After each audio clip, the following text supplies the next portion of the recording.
So Barbara and I were in Boeing September last year, and we were presenting at the All-Engine what is it called? It's a quality conference. It's got a really long title, the quality conference.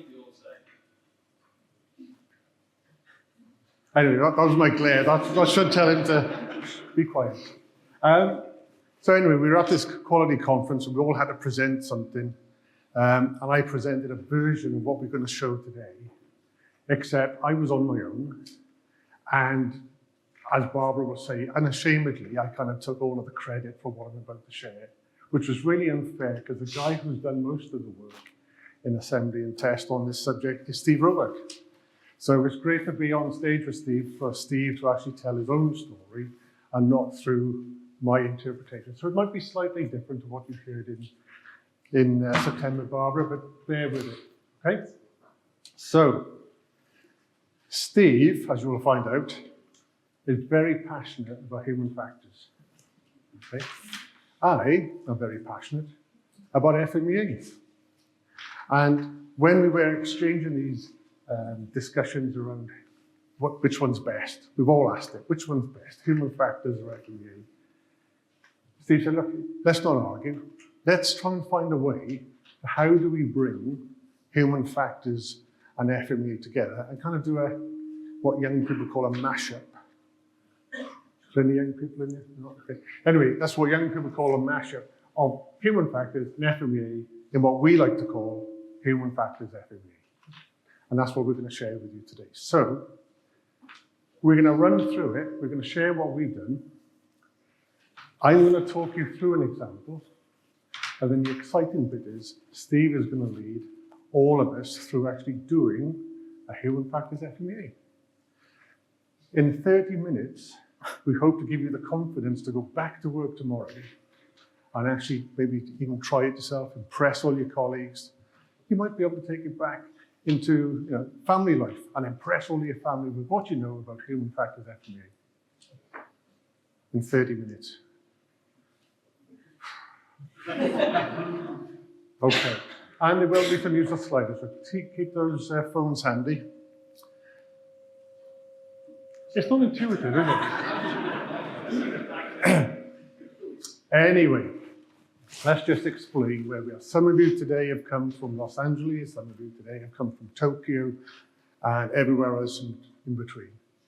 Steve and I have come from the production engine build and test facility, which is just behind this building where you are today. So literally just come across the car park. But what you can see, if I don't blind Steve, it's not really sugar, is it? Anyway, if I could point my laser, you can see that long bit from bed and prep shop here, the test beds, our assembly facility, and then our logistics center up the top. That is producing all of the civil large engines for Rolls-Royce. How many Rolls-Royce suppliers here? Okay. So what engines do we make in there, civil large engines? I'm going to get you to do most of the presenting, so if you could get a move on, otherwise lunch is going to be late. What do we produce here? Trent, be a bit more specific. Trent 1000. Trent 1000, we do the Trent 7000 for the A330 Neo, all assembled in that facility. So, pressing the right button. These are the engines we produce. In each engine, around 30,000 parts. We are producing over 300 engines a year at this one site. We did have 3 sites pre-COVID. We had Singapore, we had one in Darlowitz. Now everything's back in the UK. So, for us to do this really ambitious thing of we're all going to do a human factors FMEA together in this room in 30 minutes, me and Steve need to know what we're actually dealing with. Okay? So with your Slido polls, how would you pitch yourself from your knowledge of human factors? Okay? So most people if you add up the top two, has some basic knowledge or some solid background in human factors, which is great because in aerospace, human factors is very important, particularly in our maintenance shops. It's been around for many years. Now then, so that's the human factors bit. What about the FMEA bit? Okay. Again, a lot of experience, a lot of knowledge. So together, should be all right, Steve? Still up for it? Yeah. Okay. One thing I should point out as well, we did, the only way I could get Steve up here, to be honest, was to promise him that he would have photos for his social media. So can I just speak to the photographer? Steve would like lots of pictures, but could you do them without me in the shot? I don't know why. He wants the pictures just the same. So if you can make sure that we do that in the next 30 minutes, that keeps my promise to Steve then. Okay, we've got the knowledge in the room. This is what we're going to use as a backdrop, right? So engine, 30,000 components, around 6,000 different operations that put all of these 30,000 bits together in the right order. That's quite important. Clearly, human factors plays a huge part. All of these operations are manual. We have loads of mechanics bringing in the parts from our wonderful supply chain, putting them together. How those mechanics feel on a particular day, how they're working together, has a big impact on is it a good day or a bad day. Human factors is a very direct link to good days, bad days, and the problems we get. So it's really important for us that we understand what's impacting our mechanics. So in Rolls-Royce, we have a human factors deployment framework. Chris is our Rolls-Royce subject matter expert. Chris, if you just want to stand up. Okay. So the pressure is on me and Steve, because with Chris in the room, obviously if we say anything slightly out, he's going to challenge us with it. So hopefully we're going to be okay. In this framework, you can see there's 5 key elements. In essence, what it's trying to get at, train people in human factors. What are the things that can impact and influence the system around human factors? Have a way then of reporting any hazards that are found. So you train everybody to identify human factor hazards, then you get them to report what they see. You then have a way of investigations, so you can actually see what opportunities for improvement there are. We've got a large focus on just culture to make sure that people feel comfortable in the environment, that they can put their hand up, do the investigations, and it's not going to lead to a blame culture. And then we've got improvements to reduce the error zone. So on these 5 blocks, what we found in Rolls-Royce, after many years of deploying this, we weren't getting as many human factors reports as we felt we should be getting when you actually walk around or you look at the analysis of the things going wrong. And it was an issue that we were trying to solve of why is it that people aren't raising more human factors reports? Because this is slightly reactive. It's waiting for something to go wrong, somebody to report it, take an action to fix it, and then improve. So what we wanted to do is say, well, how do we do that in the same way as we do quality planning? How do we look at a more preventive approach of identifying what the issues are? And that's really where we brought together the FMEA approach. So everything we're going to talk about is aligned in 13010. It's not described in 13010, but it is aligned to it. So most of you said you were really up to speed with human factors. Let's put that to the test. So we can do this 2 ways. You can either shout out the answer, or I can point at somebody with my laser pen and get you to answer the question. So, what are the dirty dozen? Stress. Was that from experience then? Were you feeling the stress, or are you giving me a picture on? Fatigue. Is that because you're feeling? Fatigue, stress. Distraction. Resources. Communication. Complacency.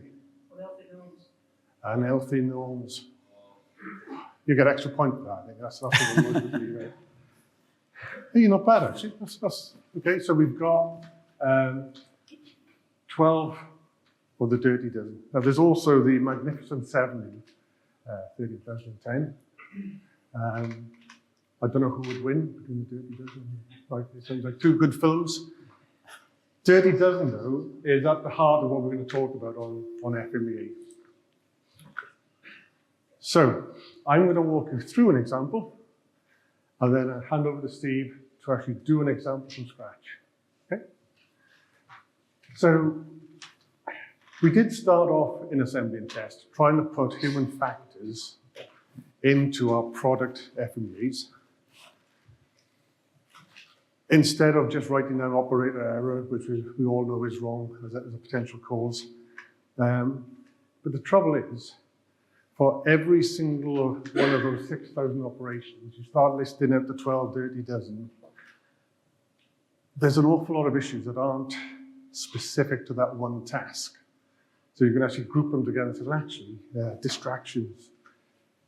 For the 20 tasks you do in that area, the things that cause distractions to all 20 of those operations. So we actually took the view of taking human factors out to be focused on independently of a product-specific FMEA. So when we started that, we looked at a particular area and we said, okay, so if the requirement is no errors due to human factors, what would the failure modes be?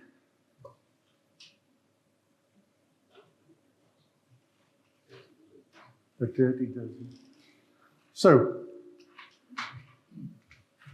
the Dirty Dozen become your starting point for all of these could be potential failure modes on a particular area. Some might not apply, but this would be your starting list. So let's pick one totally at random to walk through. So who wants to pick one of the Dirty Dozen? Now, what you said was lack of awareness. What I heard was distractions. That's what you really meant, wasn't it? Your mouth said lack of awareness. Your heart said distractions. So, this is a bit where, again, look, I need to be slightly rude to our competitors. So for the next bit, if I could ask GE, Safran, and Pratt Whitney not to do this next bit, okay? I want the rest of you to imagine you are in the Rolls-Royce assembly hall just across the road. You're on the gangway, you've got your PPE on. You are watching some world-class fitters put together a world-class engine in a world-class environment. Okay? Have I said world-class enough? You get the picture? Now, I can't ask you guys to imagine it, because obviously IPR and all of that sort of stuff. So please don't imagine what the others are going to be imagining. So you're there, you are watching these world-class fitters put these world-class parts from a world-class supply chain into a world-class engine. What sort of things could be distractions to those fitters that could mean they could get something wrong? Talk about to each other or? Chatting, yeah. And that's why we have a no talking policy in Rolls-Royce. So one of the things, we come on to mitigations later on, but you find if you put AC/DC up really loud, they can't hear each other, talking doesn't become an issue anymore. That was a joke. I see some people staring at AC/DC. Okay, so talking, interacting, talking. Managers. That was said in a certain way, wasn't it? Yeah. So I personally get that a lot. You know. When you go down, you think you're being helpful. I'm going to go down and do a little bit of coaching and stuff, and they'd rather me not be there. So yeah, managers. Access routes, yeah. So people walking through an area. Now, one of the things when you're working in a world-class facility on world-class engines, one of the things we get a lot across the road is external visitors. So if you have an MP that wants to associate himself with business in Derbyshire, where better than to have your picture taken next to an engine? We get about 3 a week. We get Conservatives, we get Labour, we get Liberal Democrats. We haven't had the Green Party yet, Steve. But we do get a lot of visitors because people want to be associated with Rolls-Royce, they want to stand in front of an engine. So between managers coming around and asking questions, visitors, people are using it as a thoroughfare. All of this stuff is going on.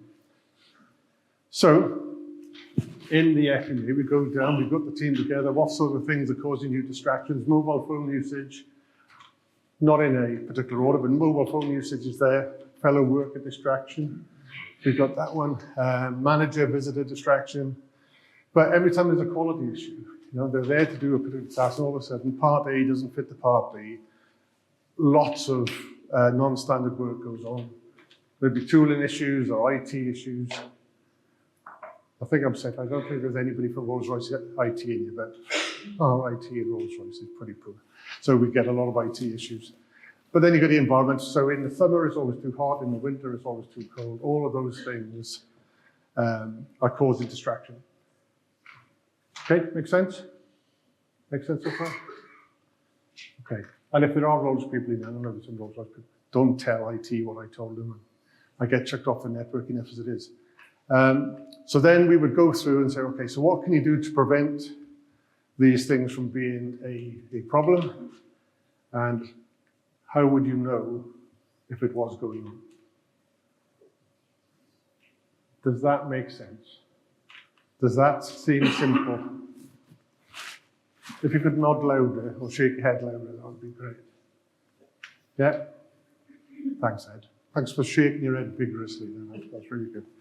So, just to show you how easy it is, I'm going to hand over to Steve, who's got lots of experience of actually doing these in a particular area. He's worked with all sort of riffraff and been able to get results. So, I'm hoping we'll be able to do something today. Steve, over to you. Thanks, Ian. Thanks for not waffling on too long. Keep us on time, so thanks for that. I was getting evil looks from the floor. I didn't want to stay up there any longer than I did. Right, so as Ian said, we're going to have a bit of a go doing a human factors FMEA. Imagine we're round the corner in the assembly and test build shop. It's a bit like if you've ever done any health and safety training and you watch those videos and you have to highlight how many health and safety hazards there is. We're going to run through a typical scenario. It is fictitious, but there is some real things in there. So it's a common occurrence on a Friday in Rolls-Royce. We do have data saying that 40% of our engines complete on a Friday. We do work 7 days a week, so I'm not sure why everything seems to finish on a Friday. So we're going to walk through a bit of a scenario.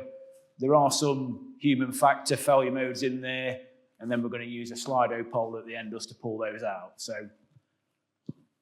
the scenario is, it's Friday afternoon, it's 2:30. We're in the final inspection area of the engine build facility.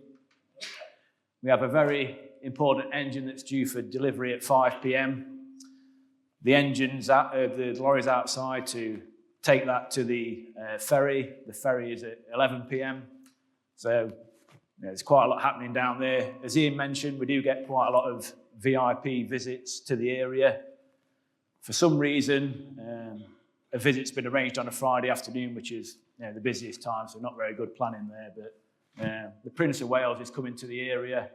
At 3 p.m, we've arranged him to have a nice photo next to a nice shiny engine just before the engine's dispatched. So there's a lot of activity in the area. Unfortunately, 2 of the inspection team phoned up with COVID in the morning, so we're 2 people down in the inspection area. So it's creating a few issues down there. There's a lot of paperwork to tidy up to just finish off and certify the engine. That usually takes around 3 hours, but due to the sort of demands of the customer, we've only got 2 hours to get that done now. So, we're going to have to get a move on. The senior logistics manager is constantly coming down to the area, checking on progress, wanting status updates, where the engine is, Are we going to meet the customer delivery? Are we going to meet the ferry? And we've also got the senior communications manager in the area, just making sure that everything's tidied up, spick and span for obviously when the VIP comes to visit. So quite a lot happening there. Hopefully you may have picked out some of the dirty dozen as the failure modes. I can tell you there's more than one in this scenario. So we just want to use the Slido poll again. You know, which ones of the dirty dozen do you think apply to this scenario? Yeah, so definitely a lot of pressure.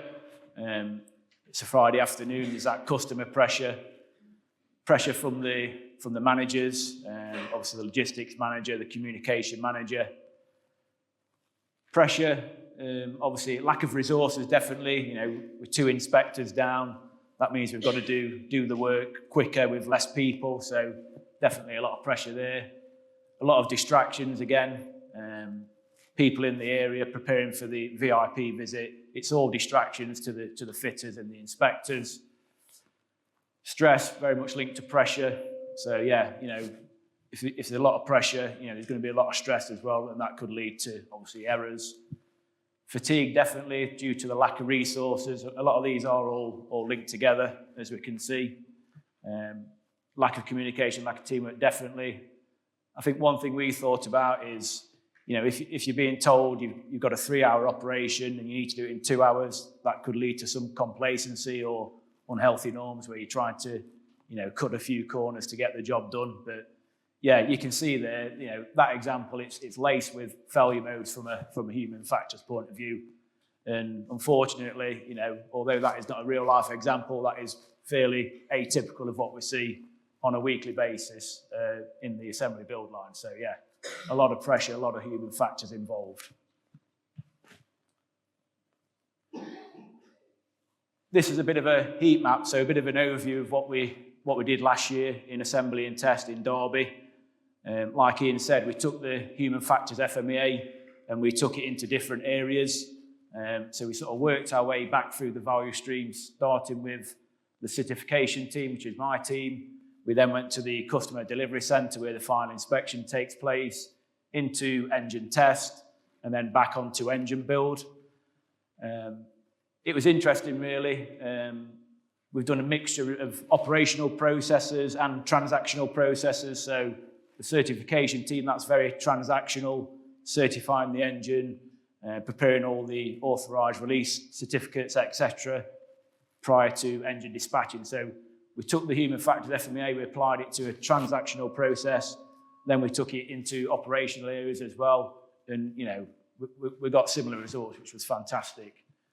As you can see, each area has its own unique human factor risk profile. So although we used a reference FMEA approach, maybe 50–60% of the failure modes were the same, but each area did have its own unique sort of signature.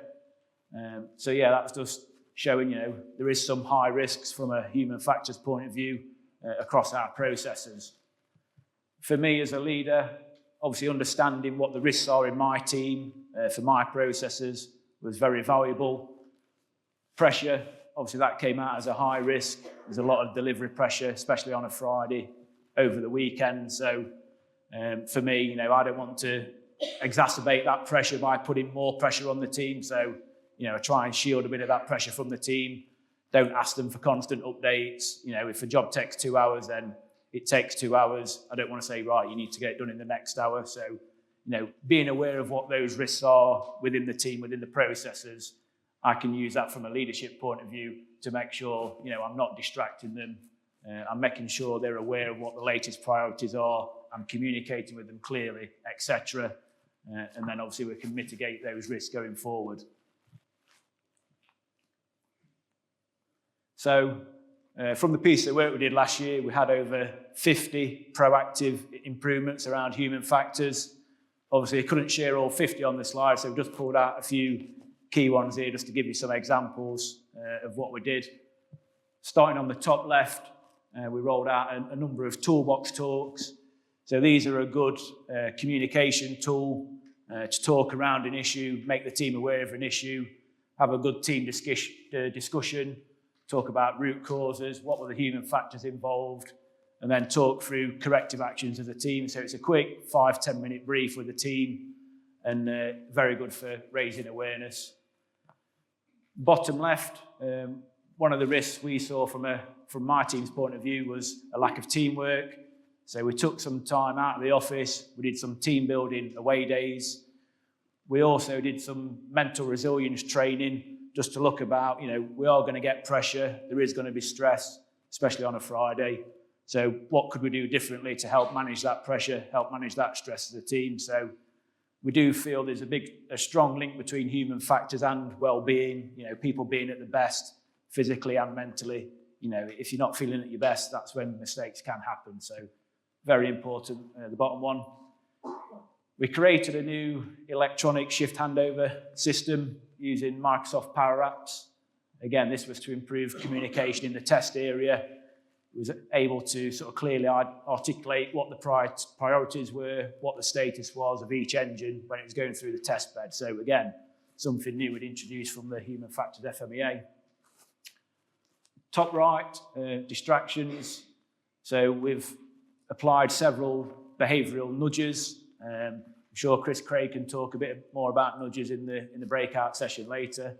Save me doing it, but it's basically giving people visual cues to sort of help drive the right behaviours. So I'm sure many of you have driven here this morning, maybe on the motor on the road. If you saw a speed camera or a speed camera sign, would that make you check your speed or maybe slow down? And these are the sort of nudges we're trying to do from a assembly and test point of view to make sure people have got the right behaviours. So a bit like John said earlier, distractions, people walking through the area, walking past the fitters. So we've got a sign on the floor which clearly says it's not a thoroughfare. You should use the visitor walkway to guide people away from where the activity is happening. And also high visibility vests for when you're doing key operations such as inspectors. You don't want somebody coming up to you, tapping you on the shoulder. How are you getting on with this? Or did you see the football last night, etc. So again, trying to make it visual for people that these are key operations. We don't want any distractions. Bottom one, talked a bit about compliance, complacency norms. So we've had to really enhance our compliance checking process. People weren't being challenged for things, so let's just carry on. So a lot of work we've done around compliance checking, challenging some of the unhealthy norms, complacency, especially things around FOD and damage. We've seen a real increase in the last year or so, but a lot of the focus and the nudges we've put in place in the compliance checking, we are starting to see some improvements now. But yeah, they're just some key examples. There are many more, but the key learning is obviously going through this process. In a manual assembly environment, there is going to be human factor elements. We see that in a lot of our 8D investigations when we've had a customer escape or a major quality investigation. Human factors always comes out as one of the root causes. Using the structured approach of the FMEA, it's been a really important tool to identify what those human factor risks are and then proactively fix them and obviously do preventive actions. Like Ian mentioned earlier, if we try to include human factors into the product PFMEA or process FMEA, it can be a bit noisy, so we've tried to strip that out and have a separate human factors FMEA. And using the reference style FMEA, like I say, 50-60% of the material is probably already there, but it's those unique situations that for each area that sort of gives it a unique signature and a specific risk profile for that area. It's an easy concept for the teams to use. FMEA can be seen as a complicated process, takes a long time, but we've tried to keep it simple, tried to get small teams involved cross-functionally, have small sessions, and as we saw with Ian, it's quite easy to walk through that dirty dozen, what could cause distractions, what could cause pressure, what could cause fatigue, etc. So we've tried to keep it really simple.